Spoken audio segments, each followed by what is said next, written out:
cilvēks kaut kur ierauga, ka ir šīs dažādās pieejas, variācijas, metodes, kā darboties ar sevi. Vai tās ir tik daudz dažādās, pieņemsim, elpas, skolas un piegājieni un versijas un elpinātāji un pavadoņi un terapeiti, vai lūk, tieši šajā terapeitiskā dimensijā tagad, ko es te novēroju, ka īstenībā nav tik daudz nemaz cilvēku, kas ar to darbojās ar balsi, kā tieši terapeitiski instrumenti, lai nonāktu tuvāk pie sevis vai atrisinātu kaut kādus savus dziļākos problēmu jautājumus. Un rekursante ir viena no tām, kas nav ne akadēmiski apmācīta, bet viņas lielākā tā kārts īstenībā ir tas, ka viņa nav akadēmiski apmācīta, bet ka tas nāk pilnīgi no saknēm un no sakņotnes un no tās viņas sevis atrašanas, ka viņa sevi savulaik caur augiem vai medicīnu vai citām praksēm, principā vienkārši caur, es to sauktu par pārtapšanu vai transformāciju angliski, bet ka mēs dodamies tuvāk sev, atraisot kaut kādus slāņus, kaut kādus virskārtas, kaut kādus iepakojumus, kaut kādas traumas, kaut kādas skumjas, un ka tur dziļumā īstenībā ir apslēpta kaut kāda mūsu lielā dāvana. Un tad, lūk, Santa tagad ļoti brīnišķīgi darbojās ar skaņu un vada cilvēkiem tādus pasākumus, kuros atvērties, dziedināties, reizē izpausties un atrast sevi caur skaņu. Nu, tad varbūt pastāst tā no kas tas īsti ir, ka cilvēks izvēlās parakstīties uz šādu te avantūru. Tā avantūra īstenībā ir. Tur ir tāda ironija patiesībā, tāpēc, ka mums nav pieejamāks instruments par to, kas mums ir šeit. Tāpat laikā viņš ir tik nepieejams citiem cilvēkiem kā nekas, jo aizbloķētās balsis un dažādas traumas, kas mums ir saistīts ar balsi, ir ārkārtīgi ļoti, ļoti populāras. Teiksim tā, reti kurš cilvēks patiesībā ir tāds, kurš var... tāds ikdienas cilvēki, teiksim, kurus mēs satiekam uz ielas un mūsu pašu ģimenes un draugu un tuvāko lokā, vai ir kāds, kas tiešām var uzņemties pilnu atbildību un pilnu tādu jaudu par visu to balsu spektru, kas viņam ir, jo bieži vien mēs dzīvojam tikai šitajā te augšējā līmenī. Un mēs arī runājam augšējos toņos un bieži vien virspusēji, gan tiešā, gan pārnestā nozīmē, mēs tā kā runājam, jo virspusīgākas tēmas, jo virspusīgāk mums balss arī iet. Un bieži vien, jo dziļāk mēs ielaižamies pa slāņiem sevī, jo zemāka paliek balss, jo vairāk mēs uzzinām, jo vairāk mēs sajūtam, jo vairāk mēs savienojamies. Un tad arī aktivizējās visas tas mūsu saknes uz visām pusēm, uz leju, uz augšu, kuram ir aktuāli. Nu, lūk, un tu tā stāsti, un man gan arī liekas, ka tu runā par elpu. Nu, tāpēc jau laikam. Jo tur jau tas stāsts īstenībā ir teju identisks. Mums jau parasti liekas, un cilvēkiem tur ārā vai ikdienā, ka es taču elpoju, un man taču viss notiek, kā es taču esmu dzīves. Man taču viss ir, vai ne? Kā elpa pati elpoja, man varbūt pat nekas nav jādara, vai ne? Un tajā pašā laikā, ja mēs ejam dziļāk šajā, vai ne, tajā elpas mistērijā, tad principā jebkurš, kurš ir piedzimis šeit, šajā te zemē, vai šajā te saulē, vai šai saulē, vai ne, viņš ir izgājis caur dzemdību ceļiem un pārslēdzies to pirmo elpu, kas visbiežāk tagad no jebkāda elpas terapeitu vai dziedinātāju pieredzes reālās, kolektīvās, saistās ar tādu lielāko traumu vispār šeit dzīvē – piedzimt. Ko nozīmē piedzimt tā pa īstam? Es tieši nesen ar vienu cilvēku runāju par šito tematu, kad piedzimstot, vienīgie, kas raud, ir tas, kas piedzimst. Un nomirstot, vienīgais, tā kā, kurš neraud, ir tas, kurš nomirst. Mēs esam paņēmuši bišķiņu. Tā kā varbūt tas laimīgais notikums ir tā kā tas galapunkts. Bet, nu, Un lūk, tagad tas tu par sanāk, ka šo stāsti. skaņa un pirmā balss, vai ne? Tas ir tas apstiprinājums dzīvei, vai Jā, reizē pieteikums tāds kā, jā. pieteikums dzīvei, bet es zinu arī no savām dēliņa dzemdībām, ka viņš tā neraudāja nemaz, vai ne? Tā pirmais bļāviens arī diezgan nāk kopā ar tādu šo te šoku. Un ir dzirdēts arī no šiem te pieņēmēju kabinetiem, ka kā, ja viņš nebļauj, tad kaut kas nav kārtībā, vai ne? Taču tas, ar ko mūsdienās mēs sastopamies visās šajās te jaunajās pieejās dzemdībām vai nākšanai šajā te pasaulē, ir tieši tas, ka īstenībā bērns var atnākt pilnīgā klusumā. Viņš vienkārši piedzimst. Un ievēl gaismu, wow, jā. Un tā arī var būt, vai ne? Un sevišķi, ja viņš piedzimst zem ūdens arī, vai ne? Ūdens dzemdības vai tur vēl ekstātiskās vai orgasmiskās dzemdības, kurās nav obligāti jākliedz vai jābļauj, vai ne? Un šis ir vēl viens rakurs šajā visā, kā tu šobrīd uz sitiena tulkotu. Teiksim tā, tas, ar ko es arī šobrīd strādāju, cilvēkiem tā ir traumu izstrāde caur balsi. Un tad, kad tu piedzimsti, tad tev jau tā trauma paciņa ir principā nulle. Nu, vismaz tā šīs dzīves traumas. Tā vienīgā trauma, kas tev varbūt ir tā piedzimšana. Un ja tu atnāc mierpilnu vecāku klātbūtnē un mierpilnā vidē, un tu zini jau, kur tu esi atnācis un kas notiek, tad tu to savu balsi izmanto jau, nu, tad, kad tev viņi ir jāizmanto, nevis tad, kad tev piespiež viņu izmantot. Teiksim tā, jo tas, ko arī cilvēki tagad izdzied un izkliedz nerad pie manis, tās ir tās sāpes un tās ir tās traumas, kas ir krājušās gadiem, desmitiem gadu. Un tikai tad, kad tu izkliedz tās sāpes, tad tu sāc izmantot savu balsi apzināti. Un tad nevienmēr tev ir jāizmanto savu apzinātā skaļā balss. Un tad tu varbūt kļūst arvien klusāks, bet tavu balss kļūst arvien zemāka, noteiktāka, pārliecinātāka. Un tas efekts jau ir panākts tāpat.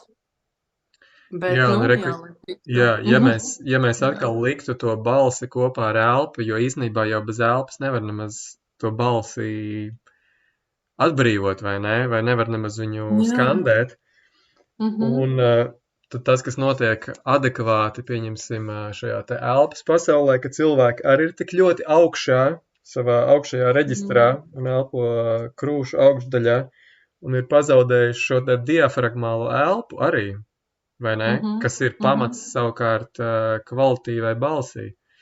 Visu šim te arī, kur savulaik gāju cauri, piedaloties vienās dziesmu svētkos, kas man bija tāds pilnīgs brīnumains piedzīvojums un pārbaudījums manai būtnei, kas nebija nekāds tur diženais dziedonis, bet kurš aizgāja tur un izdarīja to.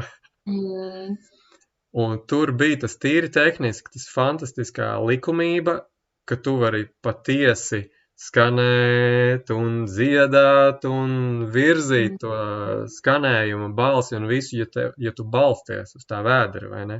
Ja tev ir tas atbalsts no lejas, no sakņotnes un no visa šī. Jā. Visas manas sesijas arī, vienalga, vai tās ir grupās, vai tas ir individuāli, viss vienmēr sākās ar nomierināšanos, elpošanu, savas elpas virzīšanu arvien dziļāk un ķermeņa nomierināšanu, tāpēc, kad esot saspringtā stāvoklī, mēs nevaram piekļūt tam dziļumam ne elpā, ne skaņā, ne arī nekamā citā patiesībā. Un saspringt mēs esam visu laiku, principā, mēs esam trauksmes stāvoklī visu laiku. Varbūt neapziņā, mums liekas, ka šobrīd nekas nenotiek, bet ķermenī mums tās iestrādnes iekšā ir, tāpēc mums ir seklā elpa, mums ir šitie augstie toņi ikdienā, un ir vesela paciņa, ar ko darboties un ko izstrādāt šitajās visās ceremonijās, jā. Jā, nu labi, bet pārmetot pēc kāda brīža es ļaušu tev vairāk jautāt un moderēt, ja? Ja Tu tev droši nāks. var uzņemties šo vīrišķo lomu. Jā, bet kā savukārt tu pieredzi, kas ir elpa un kāds ir šis te ceļš turp un šurp un savienojumā, vai ne? Mēs iepazināmies nemaz netik sen, un viena no tā mūsu iepazīšanās pirmajām vizītkartēm bija elpa, vai ne? Jā, tieši tā arī, jā, un es arī tajā tavā elpošanas sesijā pilnīgi tāda nepieteikta sāku tur dziedāt. Tā jau bija pirmā, tu jau īstenībā zināji, ka tev tas ir jādara. Nu jā. Īsāk sakot, mēs bijām būtībā šo vasaru. Pagājušajā, un šo vai pagājušo. Kaut kad. Un es eju kaut kur starp cilvēkiem, pamāju kādai pazīstamai jau tur būtnei, un redzu, ka tur ir šī te būtne. Un es vēl joprojām atceros, es viņai saku, čau, foršā dziedātāji. Un es apjuku. Es to sveiks. Jo es biju redzējis, ka ir viena tāda šamaniene, tobrīd vēl Santas, tā teikt, tāds egregoriālais pieslēgums vairāk bija tādam šamaniskajam, ļoti šim tēm pārklājumam, vai ne? Jā. Un, bet tad mēs par to arī vēl stāsts būs. Jā, bet tad mēs satikāmies šajā te elpas sesijā, kur tobrīd es dēvēju par svētlaimes elpu, un es viņu daudz un dažādos veidos dēvēju atšķirībā no tiem uzsvariem vai niansēm, ko mēs ar to atrodam. Ja sākotnēji tā praksē, kas caur mani darbojās, ir, viņu sākotnēji sauc par apzināto elpu, kā patiešām aiziet elpas apzinātībā maksimālā, un iet vēl un vēl un vēl un vēl. Un pēc tam tiek atklāts, ka tā ir arī enerģijas elpa, jo tas, kas pēc tam notiek, ka mūsu elpa pārslēdzās uz šo te dzīvības enerģijas īstenībā pulsāciju mūsos, ko tā elpa sakustina un paveic un izdara, un ka īstenībā tā mūsu elpošana īstenībā ir mūsu enerģijas kustība mūsos, vai ne? Vai tālāk aizejot, ka tā ir arī svētlaimes elpa, ka pēc tam, ka mēs atbrīvojam šo te elpas mehānismu, kas tāpat kā balss mehānisms, kā mēs dzirdam un jūtam un saprotam, tāpat arī elpas mehānisms tur šajā te pieejā tieši ļoti arī par to atzimšanas pieejā, tas par to vēl nākamajā rindkopā, tas, ka mēs atbrīvojam šo te elpas mehānismu, kurš ir apspiests, nobloķēts, sablīvēts, vai kaut kādi savādākā veidā traumēts. Un pēc tam nāk šis te atzimšanas vai rebirthing, ka caur šo mēs īstenībā aizējam pie tā savas dzimšanas un pirmās elpas, un ka mēs atzimstam vispār kā būtne visos savos slāņos, lai ienāktu īstenībā pasaulē, tīri brīvi, mirdzoši, būtīgi, mīlēti, mīloši, lai vienkārši būtu tie, kas mēs patiešām šeit esam, vai ne? Jā. Jā.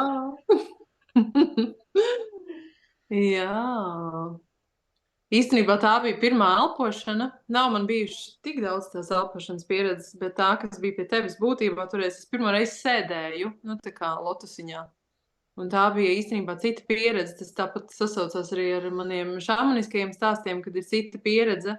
Jo tu esi auga ceremonijā un tu guli, un tas ir tāds pasīvais. Tu esi pasīvajā, tādā saņēmējs, procesa saņēmējs, tu it kā vadi caur to elpu, bet tu vairāk saņem, nevis aktīvi darbojies. Un tad, kad tu sēdi, un tev ir mugura taisna, un tu esi tādā aktīvajā pozīcijā, tad, manuprāt, tu iesaisties jau aktīvāk tajā visā procesā un tajā sevis veidošanā un kalšanā un taisnā muguriņa.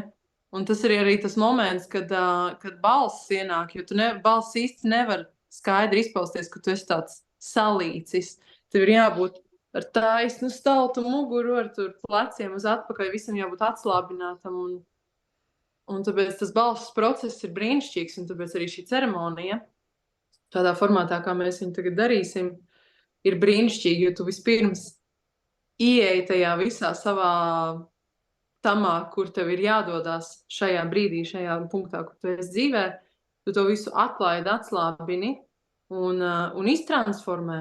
Un pēc tam caur balsi un caur ķermeni atgriezt sev atpakaļ tādā spēkā un tādā ar visām savām kājām stāvot uz zemi un ar visu savu to jauno enerģiju viņu tā kā iezīmējot, sazemējot un iztaisnojot sevi un tā kā, nu, stalti atgriežoties atpakaļ šajā dzīvē, šajā ikdienā. Jā, tāpēc tas tāda piebilde par to aktīvo un pasīvo pozīciju šajās ceremonijās.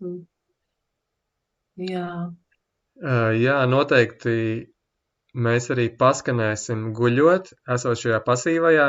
Man nu pat pēdējā vīru grupas pasākumā atvērās vaļā viena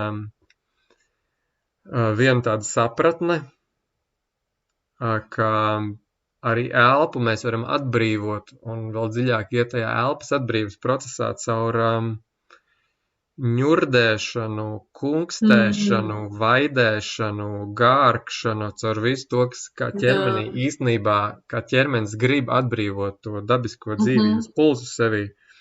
Un tad tieši palīdz šī pirmatnējā, patiesi pirmatnējā tā viss, kas tur vienkārši var nākt, vai ne? Un tā ir tāda fantastiska vienkārši katarsiska, vienkārši tāda brīvlaišana, kas savukārt atkal ver vaļā šos te arī elpceļus un vispār atbrīvo mūsu būtni, mūsu somatiku, mūsu ķermenī visās šajos te zonējumos. Jā. Nu, lūk, un tajā pirmajā reizē Santa vienkārši sāka skanēt līdzi. Vienkārši ņēma un skanēja. Un tad mēs pēc tam pa taisno satikāmies, un kā savā pēdējā Facebook postā tur es jau rakstīju pa tiem cilvēkiem, kurus mēs savā dzīvē sastopam, ka rodās kaut kāda tāda rezonance pirms tur vārdiem, identitātēm vai kaut kādām maskām vai sejām vai tā. Un tad uzreiz bija tāds, wow, kas tas vēl var būt? Tā kā, vai šitam ir kaut kāda attīstības, teiksim, scenārija, kas tur pa potenciālu var vērties vaļā, vai ne? Un kā tu pieredzi, kas tur ir tas, kas atvērās jau šo vasaru un rudeni? Tur atvērās, man liekas, loģisks elpas turpinājums.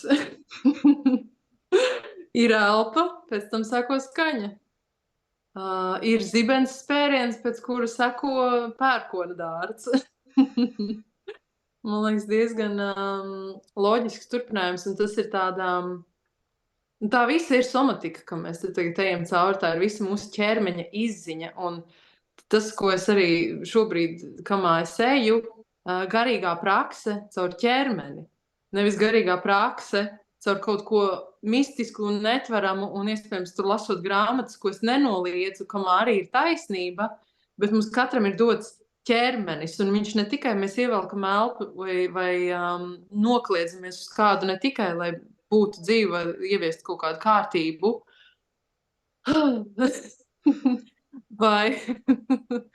vai tā, bet patiesībā tas viss ir arī instruments. Tas viss ir arī instruments mums gala procesā, ja mēs nokļūstam, es nezinu, uz kaut kādas pilnīgi neapdzīvotas salas vai tam līdzīgi, un pēkšņi mums nav nevienas mūsu Tibetas bļodas, mums nav neviena kaut kāda mūsu tur dzīvo mirušo grāmatu, ko lasīt un studēt, tad kas ir tas, kur mēs vēršamies?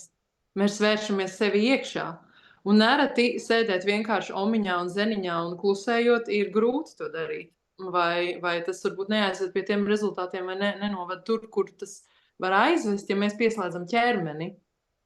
Un skaņa, tāpēc tā skanēšana bieži vien man personīgi un daudziem cilvēkiem viņa ir pilna ķermeniska. Man ir grūti skanēt nekustinot rokas.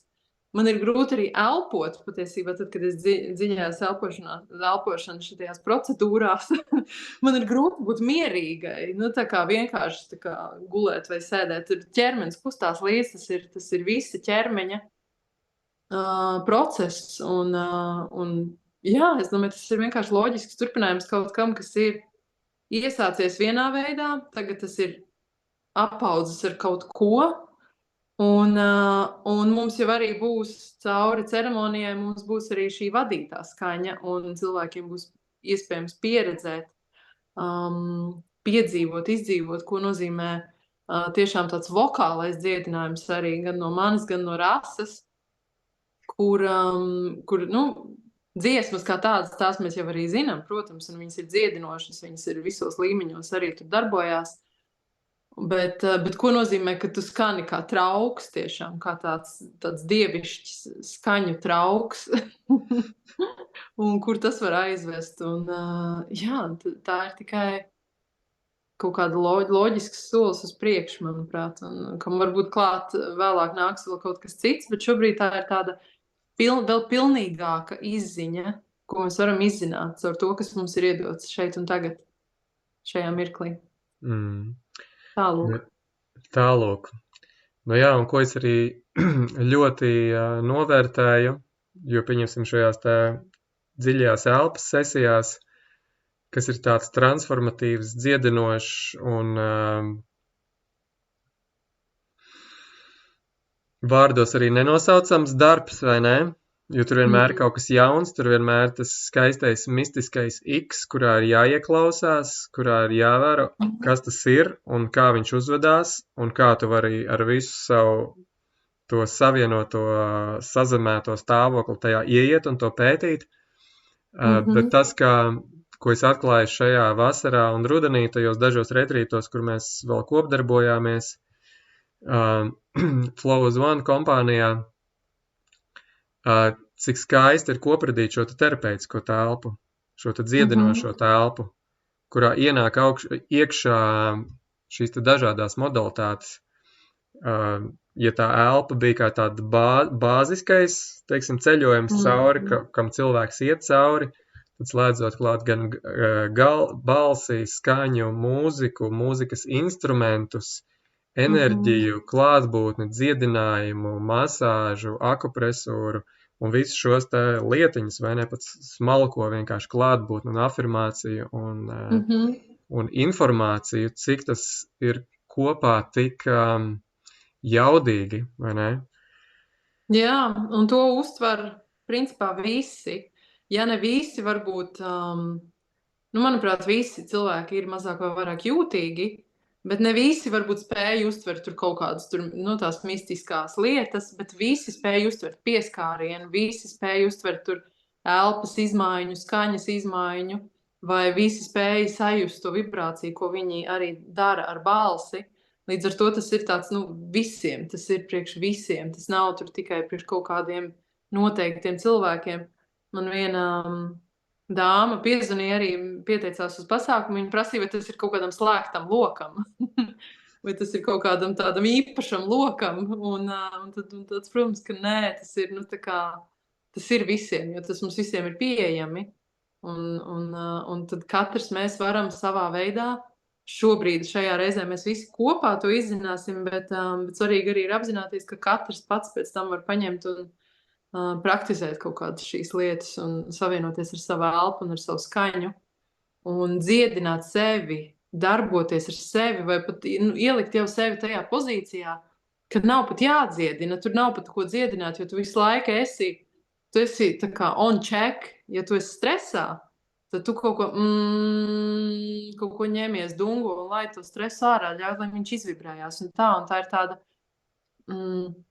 vēl lielāka saslēgšanās ar sevi un to visu, kas sevī notiek un spēja ar to uzreiz. Un tas sasaucās ar to tavu arī, manuprāt, ar to sava ķermeņa visu pārvaldīšanu, sava ķermeņa būtnes pārvaldīšanu. Tiklīdz kaut kas notiek, tev uzreiz ir instruments, tu zini, kā sevi ielikt atpakaļ mierā vai vismaz nolīdzsvarot. Un šeit, dosimies visi kopā pētīt šos instrumentus un kas tad mums tur katrā ir pieejams. Jā. Un šeit man nāk šāds rakurs, ka balss ir forša. Jā. Bet aiz balss ir vēl foršāk.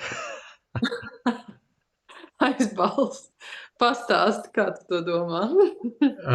Nu redzi, savulaik es jokoju, mums te bija daudz un dažādas garīgās kompānijas, vai ne, tur dziedātāji, mantrotāji, jogotāji, vingrotāji, tur cīnītāji, viss kaut kādai, ne. Un bija šie te ļoti tādi uzcītīgie mantrotāji, kur tu varēji stundām, naktīm, visu laiku un jā, es arī tam iegāju iekšā un tajā biju, un tajā skanēju, un tajā notiku. Un tad, kad es iepazinu vairāk tautas dziesmu un to mūsu sentēvu, sen māšu īstenībā, to kultūru arī, jo bieži tā tautas dziesma nāca tieši caur mātēm. Labi ir atsevišķi vīrišķā līnijā nevarētu pilnībā tā absolutizēt, vai ne?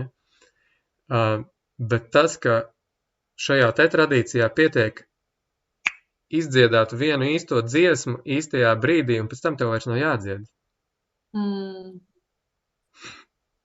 Tu izdziedi, lai tev vairs nav jādzied. Tu izdziedini, lai tev vairs nav jādziedinās. Tu jau kļūsti pilns, vesels, tukšs, kluss. Vai ne? Jā. Tāpēc vienmēr pēc katras skanēšanas ļoti svētsvinīgi mums ir klusuma mirkļi, un viņi kļūst vēl dziļāki, vēl klusāki, un tad mēs novērtējam vēl daudz vairāk. To brīdi, kad mēs izskanam visu, kas tur ir sakrājies uz to doto brīdi, un tad mēs ieejam tajā pilnajā klusumā, it kā nosvinot un tā kā iegremdējoties visās tajās dāvanās, kas ir nākušas tajā brīdī, kad tu esi atļāvis sev beidzot tā kā skanēt un atvērt to savu balsi. Tā kā jā. Tā kā jā, un lūk, šo te pašu pārfrāzējot elpas dimensijā, sākumā būtu neapzinātā elpa vai kaut kas, kas ar mums notiek, tad mēs liekam iekšā apzināto elpu vai darbu ar elpu vai darbu ar skaņu, vai ne, vai šo te skanēšanu, dziedāšanu, un notiek kaut kas pēc tam. Un šajā te atzimšanas tradīcijā tas mistiskais moments, pa ko tiek runāts, šajā te aiz ir tad, kad elpa apvienojās pati ar sevi. Un tā ir kaut kāda mistika, liekas dažreiz, jo mēs paši brīžiem dzīvojam tajā sašķeltībā, ka pasakot kaut ko tik vienotu, liekas, kas tas pa eroru, vai ne? Kas tas pa kaut kādu koānu? Elpa apvienojās pati ar sevi.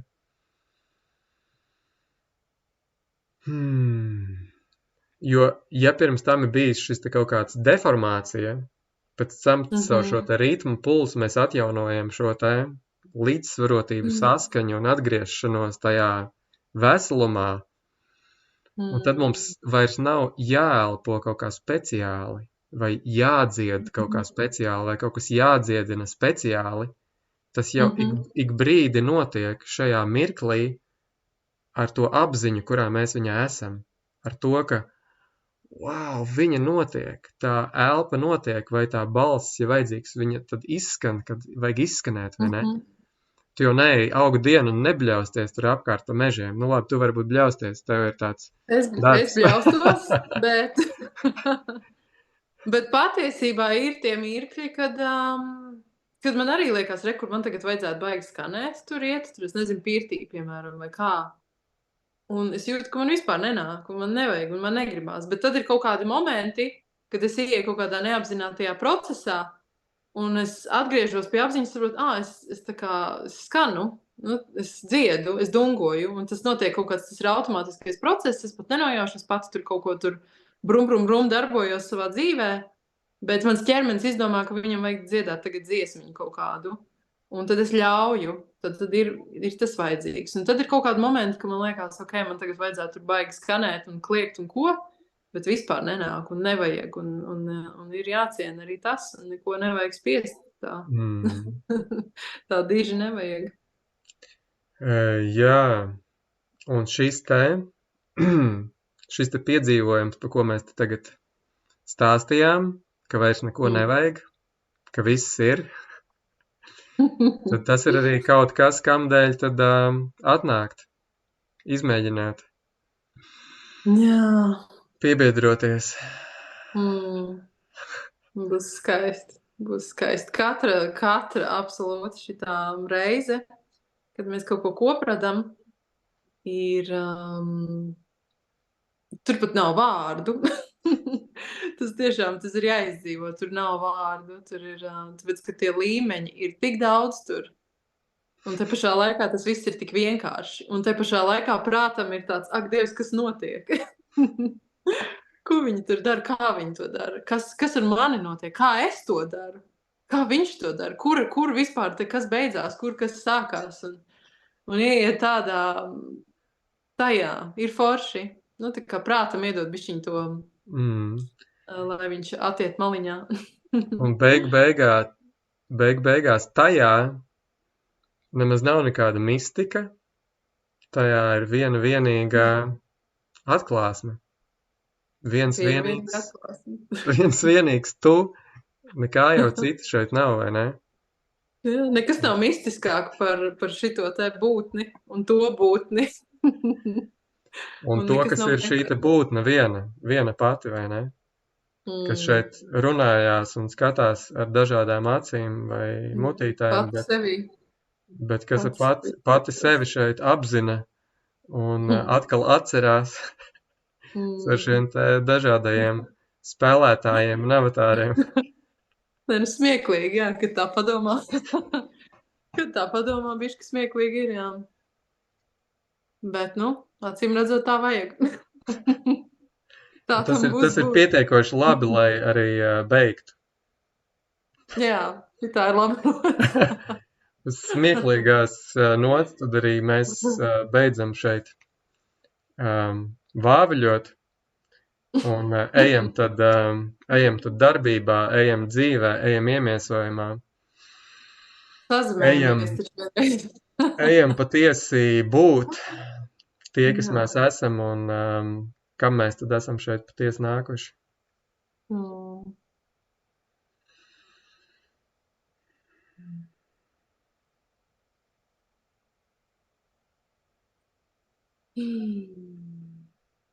Paldies!